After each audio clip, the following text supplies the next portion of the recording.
Some Democrats are preparing to force a premature vote on impeaching Donald Trump in the House of Representatives. It's really hard to remember during such a ferocious debate, but this is important. Presidential impeachment remains almost completely uncharted territory for the nation. Yes, 2 presidents have been impeached without being convicted and removed, and Richard Nixon resigned rather than face certain impeachment and removal. But none of these cases serves well as a precedent for all the reasons described in this excellent piece by Julia Azari. The particular issues of the current President of the United States, who brought a whole lot of baggage as he ascended to the highest office in his first political campaign, only complicate the discussion further. But we have to start somewhere, so let's start here. Impeachment is a political process, not a purely legal one. It isn't simply a question of substituting the House for a grand jury and the Senate for a court. While we know the rules of the courts well, and have a rigorous system for keeping track with how those rules are changing, presidential impeachment has ginned up twice over more than 2 centuries, leaving few helpful lessons. And impeachment isn't well defined by the Constitution at all. Article 2 only says that the President, Vice President and all civil officers of the United States shall be removed from office on impeachment for, and conviction of treason, bribery, or other high crimes and misdemeanors, which is about as vague as it gets.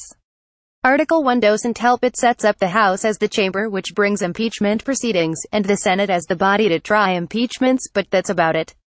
At the extreme, then, we cannot say that Gerald Ford was wrong about an impeachable offense being whatever a majority of the House of Representatives considers it to be at a given moment in history.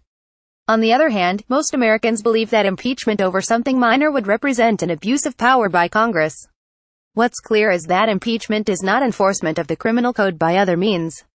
Presidents can be held responsible for high crimes and misdemeanors that are not violations of the criminal code, and it would be an abuse of power by Congress to impeach for crimes that just aren't important enough.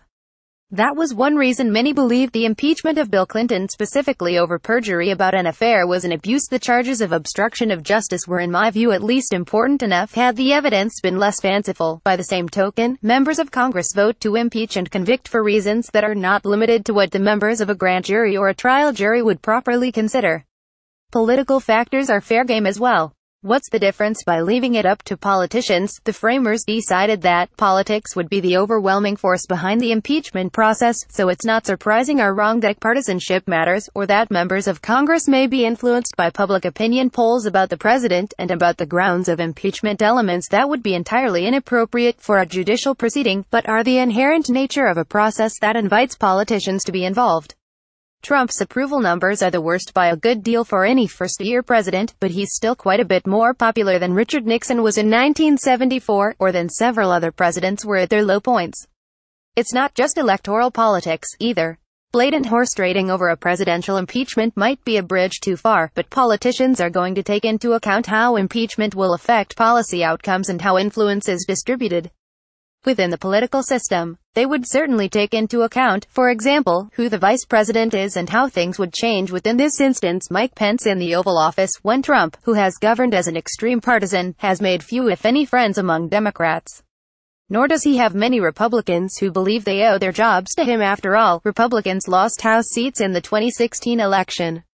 It's unlikely, too, that very many congressional Republicans believe that Trump is an essential partner in passing legislation, or even much of a help.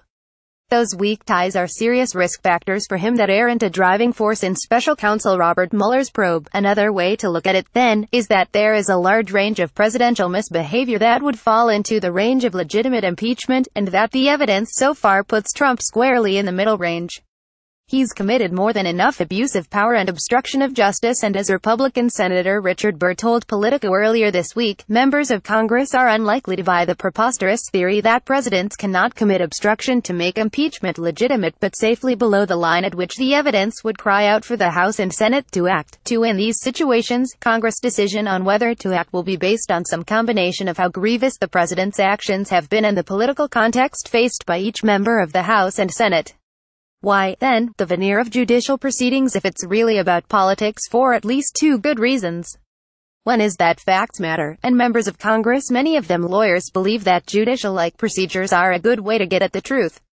And also because the law is certainly relevant to the question of impeachment, even if it is not the entire evidence. I think this gets to Ezra Klein's recent argument that the bar for impeachment has been too high. I don't think it's correct to say that impeachment is a good fit for someone who is simply bad at being president, a Jimmy Carter or a George W. Bush.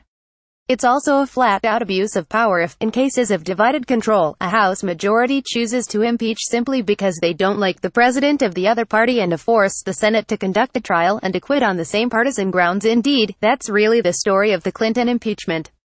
But normally we don't have to worry about those kinds of things because professional politicians in the House won't do them. That would be the case with Trump if he were merely bad at his job. But Klein is correct that impeaching a president actively engaged in harming the democratic process is perfectly legitimate. Perhaps the best way to get at this is through the oath of office, one of the very few specific provisions in the constitutional explanation of the presidency.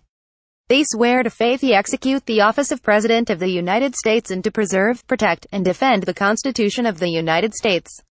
To the extent that his or her actions break that oath of office, impeachment is an entirely constitutional remedy, whether or not those actions involve criminal law. This column does not necessarily reflect the opinion of the editorial board or Bloomberg LP and its owners. To contact the author of this story, Jonathan Bernstein at gibronstein62@bloomberg.net, or contact the editor responsible for this story, Mike Nizza at maniza3@bloomberg.net.